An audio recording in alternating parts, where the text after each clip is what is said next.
오늘 유튜브 연장 방송을 좀 특별하게 꾸며보겠습니다. 그래서 특별 손님을 모셨는데요. 먼저 소개를 해드리고 이야기 좀 나눠보도록 하겠습니다. 오늘 모신 분은 여론조사 전문가입니다. 오피니언지의 윤희용 대표입니다. 어서 오세요. 네, 안녕하십니까? 네.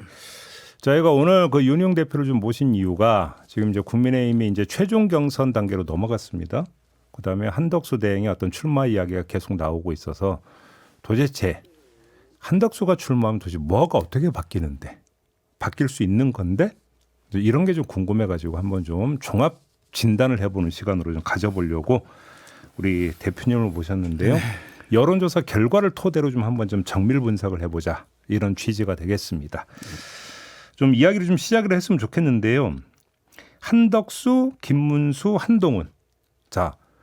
세 사람에 대한 어떤 지지도 분석을 좀 했으면 좋겠습니다. 아주 세부적으로. 네. 뭐 여기에는 뭐 성별, 연령별, 직업별, 지역별 이제 어떤 지지도가 있지 않습니까? 네. 좀 하나하나 좀 분석을 해봤으면 좋겠는데 네. 일단 오늘 좀 그 기초 자료로 삼는 조사 결과는 어떤 겁니까? 네, 매주 조사 결과를 발표하고 있는 한국갤럽이 지난주 금요일에 발표한 것인데요. 실제 조사는 이제 화요일, 수요일, 목요일 3일간에 걸쳐서 실시된 뭐 전화 면접 조사 결과를 토대로 말씀을 드릴 것이고 예. 자세한 결과 사항은 중앙선거관리위원회 여론조사심의위원회 홈페이지를 참조하시면 되겠습니다. 알겠습니다. 자, 일단 한덕수 대행 지지도부터 한번 분석을 해볼까요? 어떻게 나옵니까? 세부적으로 보면. 예, 일단은 이제 어떤 조사를 가지고 지지율을 가지고 분석할 것이냐. 이제 왜냐하면 지지율 차이가 있어요. 여러 명 이제 묻는 많이 보시는 이른바 다자대결 조사에서 에서 이제 흔히 제일 보는 것인데요. 그 조사에서는 뭐 이재명 후보가 뭐 40% 근접한 조사 결과도 많이 나오고 나머지 그럼 후보들은 지지율이 사실은 높지가 않으니까. 높지가 않죠. 여론조사에서 많이 말씀드렸지만 제일 중요한 것은 합이 100%를 넘지 못한다는 그렇죠. 거잖아요. 그래서 그 조사에서 보게 되면 이제 한동훈, 한덕수, 김문수 이제 최근 조사입니다. 그래서 8%, 6%, 6%니까 사실 대동소이합니다. 비슷한 수준인 것인데 이것을 이제 작지만 일단은 봐야 될 것이 배타적 지지층을 볼 수 있다는 장점이 있어요. 다자고도 그 조사에서는 그 사람 왜냐하면 이제 두 번 응답하지 못하거든요. 한 사람을 선택해야 딱 되니까. 한 명만 해야 되니까. 예. 그러니까 어떤 코어에 그걸 배타적 지지층이라고 부를 수 있을 텐데 네. 보게 되면 누구 말씀하셨죠? 한덕수. 한덕수 대행 같은 경우에는 특별히 조사에서 강점을 보이는 것은 이제 흔치 않은데 대구 경북에서 평균치보다 약간 높은 상황. 대구 경북에서. 그다음에 연령대로 봤을 때는 두 자릿수가 60대와 70세 이상에서만 있는 상황이에요. 그리고 국민의힘 지지층에서 다른 사람들과 비슷하게 이제 다른 사람이라고 하면 김문수, 한동훈과 같은 수준으로 나오고 있고 그렇지만 뭐 무당층에서는 한동훈보다도 낮아요. 2%니까 무당층에서 매우 낮은 상황. 한동훈보다 낫다. 무당층에서. 원래는 이제 한덕수 대행에 대해서 뭐 중도에서 강점이 있는 것 아니냐라고 얘기하지만 중도의 또 다른 이름을 이제 무당층이라고 얘기할 수 있거든요. 그렇죠. 근데 무당층에서 강점을 보이는 것은 이제 아닌 상황이고 실제 이념 성향으로 봤을 때 자기가 중도다라고 하시는 분들에서 세 명은 같이 있는 조사에서 봤을 때는 한 3%밖에 안 나오니까 이게 평균치보다 높을 때 의미를 두거든요. 그렇죠. 저희가 그러니까 한덕수 대행이 전체 결과에서 한 6%다 그러면은 뭐 8%, 9% 이렇게 나왔을 때 그 계층에서 강점이 있다고 얘기하는데 이 조사에서는 그렇게 강점을 이제 보이지 않고 있는 상황이에요. 그런데 중도층에서 3%면 평균 지지율보다 더 낮은 거잖아요. 낮은 거니까 그러면 중도층이나 무당층에 전혀 어필 요소가 별로 없다. 없는 거죠. 지금 현재로. 오히려 그러면 TK나 그러니까 고령층이라고 한다면 전통적 국민의힘 지지층에 어필하는 거다. 그러니까 사실은 다른 말로 하면 김문수 후보와 지지층의 싱크로율이 너무 높다. 그럼 김문수 후보는 어떤데요? 세부 분석. 김문수 후보도 대구 경북에서 제일 높고요. 두 자릿수를 보이고 있고 그다음에 60대 70대 이상에서만 두 자릿수 이상을 보이고 있고 그리고 보수 성향층이라고 하는 데서 두 자릿수고 그렇지만 뭐 말씀드린 이제 중도에서는 한덕수 대행과 이제 비슷한 수준 2%니까요. 무당층에서도 2%. 그러니까 이 한덕수행과 김문수 행이 이 서로 다른 사람들이 응답을 하긴 했지만 그 이제 지지층의 양상이라고 하는 것은 그러니까 중도 확장력은 거의 없다. 두 사람 모두. 그렇죠. 이 조사에서 확인이 충분하게 되고 있지 않은 상황이기 때문에 중도에서의 어떤 이제 확장성을 보여준다고 객관적으로 말씀드릴 수가 없고 문제는 이제 이거죠. 한덕수 대행과의 단일화를 이제 했다. 그러면은 이게 단일화라고 하는 것은 키워야 될 거 아니에요. 예, 그러니까 서로 다른 지지층을 보유한 후보들이 그렇죠. 서로 간에 이제 한 명 되면 지지선을 해주잖아요. 그래서 제도적 단일화한 거예요. 이 당의 경선이라고 하는 것이 사실은 그러면 다른 사람이 내가 지지하던 후보가 다른 사람 지지해달라고 하니까 이제 자연스럽게 이동을 쉽게 한다는 의미를 갖는 것이거든요. 그런데 그게 지지층이 이질적이어야 하는데 지지층이 유사한 거예요. 그러니까 올라가긴 하는데 이것이 폭발력을 갖는 거냐 파괴력을 갖느냐는 얘기는 이질적인 지지층을 보유하고 있을 때 과거에 우리가 그렇지. 많이 단일화를 얘기했을 때 뭐 맞아요. 노무현, 정몽준 지지층이 완전히 달랐거든요. 그렇죠. 예. 뭐 문재인, 안철수라든가 이랬을 때 이게 시너지를 발휘하는 것인데 지금은 그렇지 않아요. 사실은 한덕수 국민들이나 유권자들이 한덕수 대행을 바라보는 시각은 국민의힘 후보 보수 정당의 후보로 사실상 받아들이고 있는 것이지 장 외에 있는 그래서 우리가 흔히 얘기하는 제3 후보라고 하는 인식이 지표에선 발견되지 않아요. 그러면 좀 세부 분석 하나만 더. 한동훈 후보는 어떤데요? 네, 한동훈 후보는 이제 8%가 나왔는데 여기에서 서울에서 약 두 자릿수를 보이고 있고요. 지역에서. 예. 예. 그리고 이게 보이는 게 다른 후보들은 60대와 70세 이상에서만 두 자릿수를 보인다고 말씀드렸잖아요. 50대에서도 두 자릿수를 보여요. 그러니까 제가 봤을 때는 연령대별로 좀 고르게 다른 후보들에 비해서는 예. 이렇게 어디 편중되지 않은 측면을 보여주고 보수 후보 중에서 그다음에 국민의힘에서도 이제 20% 21% 나왔으니까 뭐 국민의힘 지지자 중에서도 팬덤이 있는 거예요. 지지하는 그룹들이 이제 있다고 볼 수가 있겠고 무당층에서는 낮긴 한데 4%로 나오긴 했는데 4%면 네, 평균보다는 낮네요. 낮지만 한덕수, 김문수 등에 비해서는 높은 거예요. 예, 물론 지금 이 수치들은 너무 작기 때문에 통계를 엄밀히 보시는 분들은 그거 다 오차범위 내인데 그렇죠. 뭘 하냐 하시는 분인데 약간 이제 어쨌든 설명을 위해서 좀 약간 더 의미를 둬서 말씀드리는 것이니까 그 부분은 이제 양해를 구하는데요. 예. 중도에서는 이제 8%를 보이고 있어요.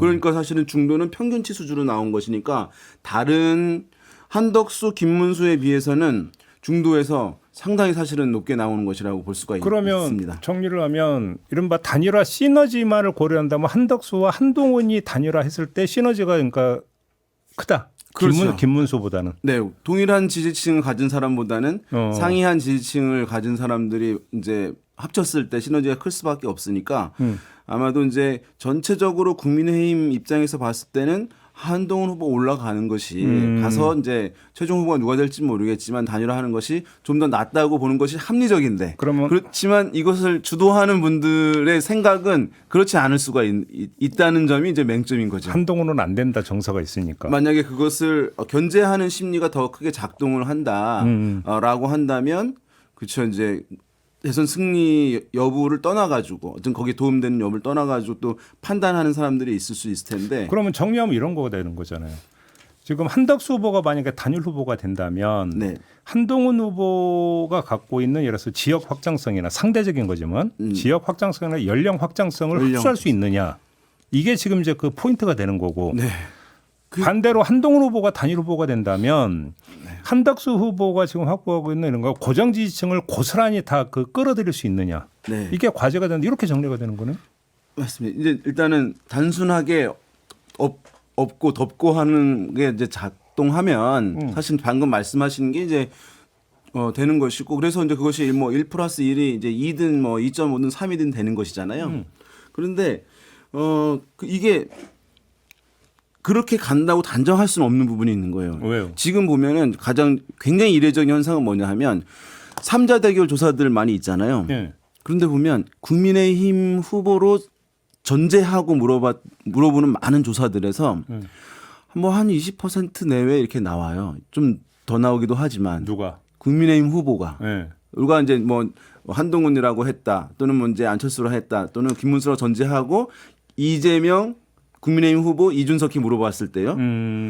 그런데 정당 지지율이라고 하는 것은 어떤 후보가 정해졌을 때 기본적으로 그 정당 지지율은 그 후보 지지율이 정당 지지율 이상을 가는 것이거든요. 그렇죠. 그런데 지금 국민의힘의 정당 지지율은 30% 중반 가는 거거든요.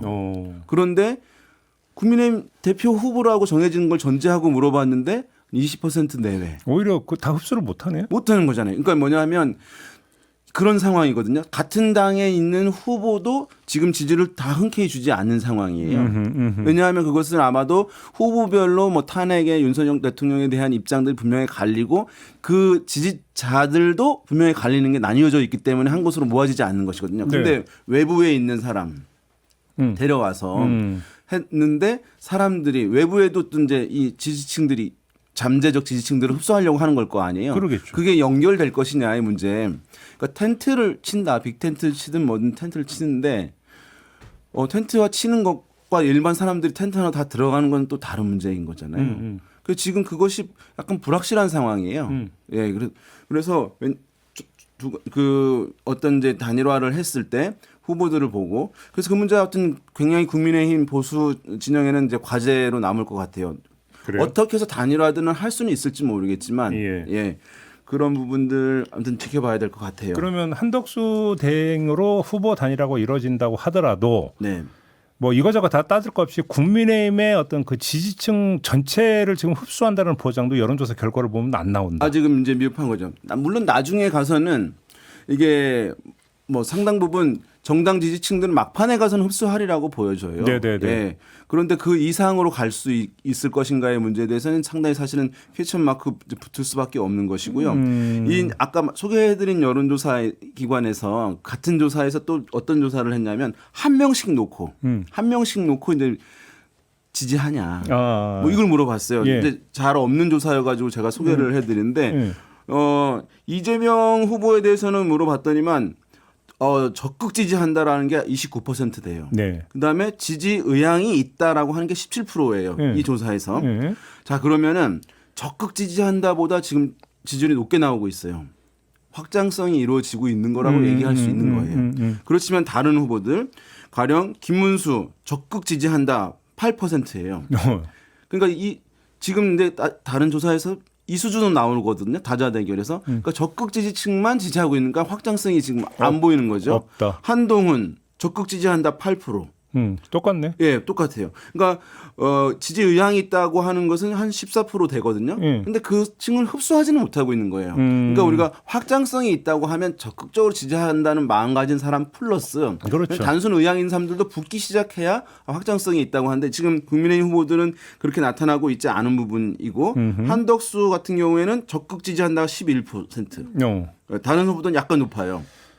그다음에 지지 의향이 있다가 17%니까 요 이제 흐름은 아주 폭발력 있는 것은 아니지만 실제로 이제 그 지표상 미묘하게 봤을 때는 한덕수 대행에 대해 기존의 국민의힘 내에 있는 후보들에 비해서는 좀 나은 지표를 보여주고 있는 측면이 있는 거예요. 정리를 하면 한덕수 대행으로 후보가 최종 결정이 되면 네. 그나마 최대치로 좀 좁혀진다고 말이죠. 갈 수 있는데 네. 그래도 55벽보다 이런 얘기가 되는 거네요. 그 이제 폭발력 아까 말씀드린 대로 좀 제약이 이제 있는 것으로 지금 이제 보여지고 나머지 부분은 물론 이제 캠페인 역량들이 있어요. 네, 물론 캠페인 없이 이제 지금 예언한다면은 이제 뭐 캠페인이 필요 없는 것이니까 뭐 거기다 대선은 이제 시간이 흐를수록 이제 결집도가 나타나는 거죠. 그리고 이제 보면은 아까 제 말씀드린 조사들 중에 특이한 것은 뭐냐 하면 이 후보들에 대해서 절대 지지하지 않는다. 예. 아주 비슷합니다. 이재명 후보에 대해서는 36%가 절대 지지하지 않는다. 그게 이제 국민의힘 지지로 거의 비슷하게 나타나요. 그런지 근데 또 국민의 그 보수 후보들에 대해서도 마찬가지예요. 한덕수 대행에 대해서 절대 지지하지 않겠다는 게 36%니까 또 지지 의향 없다는 것도 26%가 돼요. 김문수 후보에 대해서는 절대 지지하지 않는다 36%, 지지 의향 없다 30%. 상당히 높은 거예요. 한동훈 후보에 대해서도 비슷한데 절대 지지하지 않는다 30%, 38%, 지지 의향 없다 33%. 자, 제가 무슨 말씀 드리려고 하면 절대 비토라는 것은 비슷한데 지지량 없다라고 하는 것이 오히려 보수 후보들이 높아요. 예. 그러니까 사실은 뭐 이제 이재명 후보에 대한 이제 비토의 강도는 제가 봤을 때 높을 수 있을 텐데 예. 그 비중의 폭은 사실은 보수 후보들이 더 이제 부정적인 인식, 지지하지 않겠다는 게 높은 흐름을 이제 확인할 수 있는데 또 한 가지 이게 뭐냐면은 대한민국 지금 정치라고 하는 것이 이렇게 비토 정서에 작동한다는 거예요. 네네네. 예. 그러니까 사실은 누가 좋아서이기보다는 누가 싫어서. 예. 이재명 후보에 대해서 지금 절대 지지하지 않는다가 36%잖아요. 한 40 가까이는 국민의 보수 후보가 누가 정해지든지 간에 간다고 봐야 되는 거죠. 그래서 아마도 임박하게 되면 뭐 한 자릿수 정도 10% 이내로 들어갈 가능성은 먼저 매우 높다. 다만 그 격차가 격차가 캠페인 양자구도를 전제했을 때, 네. 근데 이제 그것이 5% 이내로 줄어들 것인가의 네. 부분에서는 이제 지금의 지표로 상당히 쉽지는 않은 그런 것인데 어떤 캠페인에서 굉장히 타고난 역량을 보여줘야 되는 것이고 또 이재명 후보 측에서는 상당한 이제 악재가 또 수반되어야지 이제 더 줄어들 수는 있겠을 텐데 지금 이제 그런 격차는 상당히 예고되고 있는 측면이 있다는 거. 근데 실제로 대선 결과의 지지율 차가 10% 이상이라면 그건 큰 차죠. 어마어마한 거죠. 근데 그 안으로 대개 이제 전문가들은 한 자릿수 안으로는 줄어들 것이다라고 이제 보는 것이. 예. 그러면 아까 단일화 얘기했으니까 하나만 더 물어볼게요. 그러니까 아까 이제 그 말씀을 하셨잖아요. 그러니까 서로 지지층이 다른 사람들이 단일화해야 이게 이제 그 외연이 확장이 되면서 시너지 효과가 나오는다. 네. 이런 얘기를 했는데 물론 본인은 단일화 안 한다고 계속 이야기하지만 정치는 생물이니까 모른다고 치고 네. 이준석 의원이 만약에 단일화에 그 가담을 한다라고 한번 가정을 해보죠. 네. 일단 이준석 의원 같은 경우는 일정의 시너지 효과를 가져다 줄 수 있는 인물입니까 어떻습니까? 이준석 아까 이제 한 명씩만 놓고 물어본 조사 있잖아요. 그 이준석에 대해서도 이제 물어봤습니다. 적극 지지한다. 2%, 지지 의향이 있다 11%. 그러니까 사실 다른 후보들에 비해서는 낮아요. 그렇지만 그 두 가지를 이제 합친 것은 어떤 지지에 대한 이제 가능성이 있는 것인데 20대에서는 29%가 나온단 말이에요. 그러니까 다른 보수 후보들이 보여주지 못하는 20대에서의 뭐 지지 의향까지 폭넓은 수치라고 할 수 있어요. 30대에서도 19%니까 사실 20, 30대에서는 물론 그것이 이제 성별로 차이는 있을 거라고 보여져요. 네. 그렇지만 20, 30대에서는 다른 보수 후보들과 뚜렷하게 차이 나니까 이럴 때는 시너지 있다고 봐야 되는 거죠. 그러니까 보수 진영에서 그나마 이재명 후보의 격차를 줄일 수 있는 유일한 방법은 네. 한덕수, 한동훈, 이준석이 네. 함께 단일화를 하는 것. 했을 때. 그때가 시너지가 그나마 최대화된다. 네. 이런 이야기가 되는 거네요. 맞습니다. 지금 뭐 빅텐트니 단일화하든 얘기하는데 이준석을 빼놓고 한다는 것은 사실 큰 의미가 제가 봤을 때는 있기 힘든 거예요. 같은 당에 있는 사람들이 사실상 아까 한덕수 대행을 국민의힘 안에 있는 후보라고 본다고 말씀드렸잖아요. 네, 그렇죠, 보는 그렇죠. 것과 마찬가지라고. 그렇죠. 예, 그래서 그거는 그냥 경선하는 것과 마찬가지인 거죠. 경선 한 번 더 하는 것이라고 봐야지 어떤 외부에 있는 인물과 이런 단일화를 한다, 세력이 다른 그거는 사실은 과잉 의미 부여인 거예요. 그러면 시간이 갈수록 이준석을 향한 단일화 압박이 강해질 가능성도 있다고 보세요? 그렇죠. 근데 그것은 이제 그러면 우리가 빙의를 해서 이준석 후보 입장에서 봤을 때는 단일화라고 하는 것은 조건이 있는 거예요. 뭐냐면 그냥 우리 이제 합치자라고 하는 것이 아니라 혼자서는 진짜 절대 안 되겠다. 그렇지만 합쳤을 때 될지도 모르겠다. 이게 이제 돼야 단일화 논의가 이루어지는 것이거든요. 승리 가능성이 그러니까 있어요. 이제 국민의힘의 입장에서는 우리가 완샷으로 하면 제일 좋겠다고 생각하시는 사람도 있을지 모르겠지만 한덕수 대행과 만약에 단일화를 한 후면 격차 좀 좁혀질 거 아니에요. 최종 후보가 누구든지 간에. 그러면 이준석 후보의 마음도 약간 좀 긍정적으로 돌릴 수 있지 않겠냐. 논의를 시작할 수 있는 뭐 그런 판단을 이제 하는 측면이 있다고 할 수 있겠고 또 한 가지는 이 단일화는 어쨌든 명확히 어떻게 될지 모르지만 단일화하면 관심을 계속 집중할 수 있으니까 지금보다 나아지겠다 하고 하는 또 막연한 생각도 이제 가미된다고 볼 수 있는데요. 어쨌든 이준석 빠지고 단일화를 한다는 것은 실제적인 의미를 갖지 못하는 측면이 그게 이제 있다. 우리가 흔히 이야기하는 단일화의 어떤 그런 어떤 의미 내지 효과라고 보기는 힘들다. 힘든 거죠. 그냥 어떤 집안 장치. 한마디로 얘기하면 집안 장치 그냥 그거잖아요. 물론 이게 이제 야당에 비해서 이제 주목도를 높일 수 있는 부분들 지금 그다음에 보수층들 자체 상당히 이완돼 있거든요. 그렇죠. 이제 이 사람이면 내가 지지하고 이 사람이면 지지 안 해. 이제 이런 것들도 상당히 뚜렷하고 그런 것들을 좀 모으는 과정들 우리 이제 하나로 좀 가야 된다라고 하는 차원에서의 캠페인 차원에서의 의미는 이제 있다고 생각됩니다. 알겠습니다. 이재명 후보 같은 경우는 지지율 변화가 흐름이 좀 잡히는 게 있나요? 이재명 후보는 사실은 이제 최근에 지지율 대폭 오른 거예요. 경선 과정에서. 왜냐하면 그 전에 보면 30%뭐 초반대, 전반대 이런데 최근에는 40% 내외 뭐 이렇게 이제 나오고 다자대결에서. 그러면 지지율 상승세를 이끈 추동 원인은 뭐라고 보세요? 뭐 일단은 사실상 유일하게 캠페인을 했다고 할 수 있어요. 어떤 이제 대선은 중도인데 왜냐면 중도는 모르는 투표율이 한 80% 가까이 나오잖아요. 네네네. 그럼 어쨌든 중도층들이 투표장에 대고 나온다는 것이니까. 근데 중도층을 타겟으로 하는 캠페인을 본선에서 원래 하는 거거든요. 네. 그러면 지지로 올라가게 돼 있어요. 예. 이제 일관된 메시지를 주게 되면 이제 유동층 등 부동층들이 반응하는 것인데 보수 후보들 같은 경우 경선에서 이제 지지층 타겟으로 한 전략 선거 캠페인을 한 것인데 비해서 이재명 후보는 이제 그것을 한 것이고 최근에 뭐 중도 실용 노선이라고 하는 이런 부분들 하고 하는 부분들 영향을 이제 충분히 받았다고 이제 봐야 되는 것이고 그래서 뭐 확장성 얘기하는데 확장성 얘기를 할 수는 있지만 공격용으로 그걸 얘기하기엔 수치가 너무 높은 거예요. 왜냐하면 제가 많은 대선들 이제 역대 대선들 봐왔지만 이 다자대결 조사 있잖아요. 그러니까 모든 후보들에서 40% 가까이 나오는 것을 본 적이 없고. 그러니까 그 얘기는 간단히 뭐 이재명 후보를 두고 뭐 확장성이 없다, 떨어진다 얘기하는데 그 얘기가 성립이 안 된다 이 말씀이죠. 지금으로서는 제가 봤을 때 오히려 확장이 되고 있다. 됐다고 봐야죠. 그러니까. 다자대결에서 이게 이 정도로 나온다는 것은 없던 현상이기 때문에. 그런데 또 하나 후보 간 단일화를 통해서 지지세를 확장한다라는 거니까 이거 말고 네. 선대위를 꾸르면서 그러니까 그 선대위의 인물들을 영입함으로써 네. 어떤 지지율 확장을 꾀할 수도 있잖아요. 지금 이재명 후보 같은 경우는 네. 윤여준 전 장관이라든지 이석연 전 법제처장이라든지 이런 보수적 인물들을 지금 영입을 하고 있지 않습니까? 네네. 그것이 그러니까 지금 윤희용 대표가 분석했던 그 흐름을 가속화시키기 위한 인사 이렇게도 이해할 수 있는 거 아닌가요? 그렇죠. 이제 이 중도층이라 우리가 여론조사를 사실은 약간 어려운 개념인데요. 조사 지지율이 이렇게 나오잖아요. 그러면은 대한민국의 국민들 40% 가까이는 뭐 이재명 후보를 지지하기로 굳은 결심을 했구나. 또는 뭐 몇 프로의 누구는 한덕수 대행을 지지하기로 굳은 결심을 했구나라고 오해하실 수가 있어요. 하지만 그렇지 않거든요. 왜냐하면 여론조사라고 이 결과 나온 거는 그 시점에서 질문을 했을 때 질문 받은 사람만 응답을 한 거예요. 그렇죠. 예.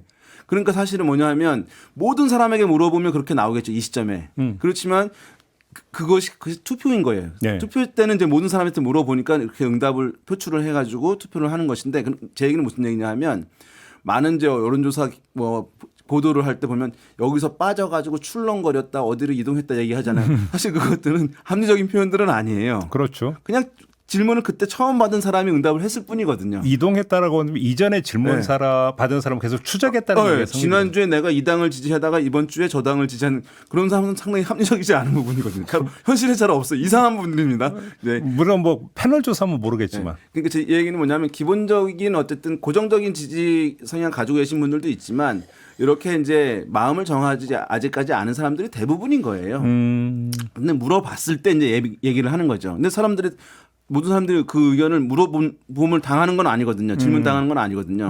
그러니까 이것을 유지하려고 하면 강력한 캠페인이 계속 나와야 되는 거예요. 네네네. 특히 그 중도 성향층, 무당층들 같은 경우는 상당히 사실은 유동성이 워낙 큰 층이기 때문에 그러기 위해서 뭐 통합선대위나 중도 이거 한다는 것을 지금 한 몇 프로 나왔으니까 이제 안심이다라는 게 없는 것이고 끝까지 캠페인을 이제 해줘야 되는 이유가 이제 거기에 있다고 할 수가 있겠습니다. 그래서 그런 측면에서 캠페인을 하는 것이죠.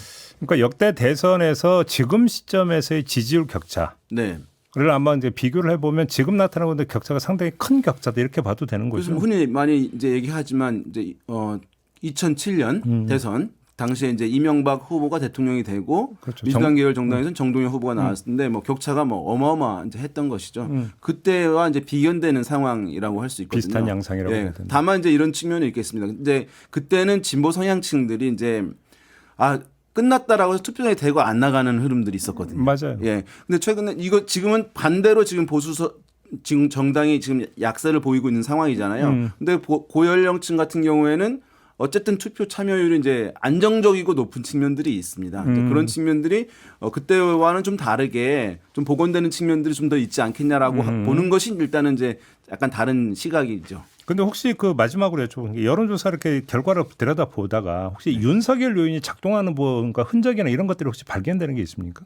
지금 사실은 그 윤석열 대통령에 대한 입장, 탄핵에 대한 입장 때문에 갈리는 거죠. 국민의힘 경선에서. 그러니까 지금 보면은 이런 거죠. 국민의힘 경선에서 김문수, 한동훈 만약에 1대1로 자기 순수 지지층만 갖고 한다고 한다면 누가 될지 힘들거나 아니면 한동훈 후보가 더 강세를 앞으로 보일 가능성도 있어 보여요. 근데 여기에 한덕수라고 하는 새로운 인물이 같이 들어가 있는데 이 세 명이 비슷해요.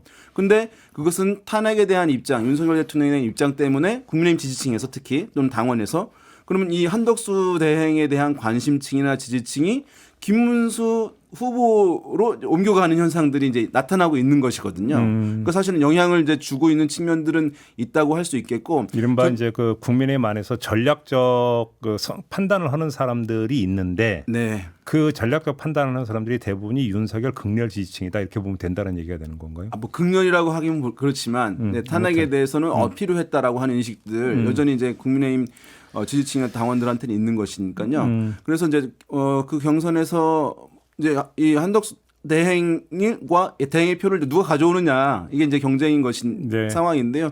뭐 그것이 어쨌든 결정을 낼 것이라고 보고 실제로 이제 다른 여론에서도 이런 거죠. 그러니까 야당 지지층들이 중도는 모르겠습니다만은 이제 진보 성향층의 야당 지지층 같은 경우에 이제 민주당에서는 그 여러 가지 프레임이라고 하잖아요. 뭐 중도 실용 노선도 프레임인 것이고 한데 한쪽에 흐르는 것이 이제 내란 세력 심판론 흐르고 있는 것이거든요. 그것이 이제 어쨌든 진보 성향층을 고정적으로 결집시키는 데는 또 효과가 여전히 있는 것이니까 그래서 뭐 어떤 지표로 가지고 확인이 뚜렷이 되냐의 문제를 떠나가지고 실제 캠페인에서는 상당 부분 여전히 작동하고 있는 측면이 있습니다. 그래서 아마 민주당이 그 프레임을 전면에 내세우지는 않겠지만 완전히 버리지 못하는 측면이 될 거라고 생각됩니다. 그 내란 세력에 대한 심판론, 평가론. 당연히 그렇게 되겠죠. 그러니까 대선 같은 경우에 우리가 미래를 내다보는 전망적 투표한다고 하잖아요. 그렇긴 한데 네, 이전 정권 회고적 투표가 적다라는 것이 이제 없다는 건 아니거든요. 그런데 이번 대선은 총선 때처럼 전 정권, 직전 정권 심판론, 평가론이 그 어느 대선보다도 많이 작동하는 그렇죠. 대선이 될 가능성이 상당히 높다 이렇게 그렇죠. 보시는 게 좋겠습니다. 그러게요. 알겠습니다. 오늘 진단은 좀 이 정도로 마무리하겠습니다. 수고하셨어요. 네, 감사합니다. 네, 윤희용 오피니언즈 대표와 함께했고요. 저도 물러가겠습니다. 고맙습니다.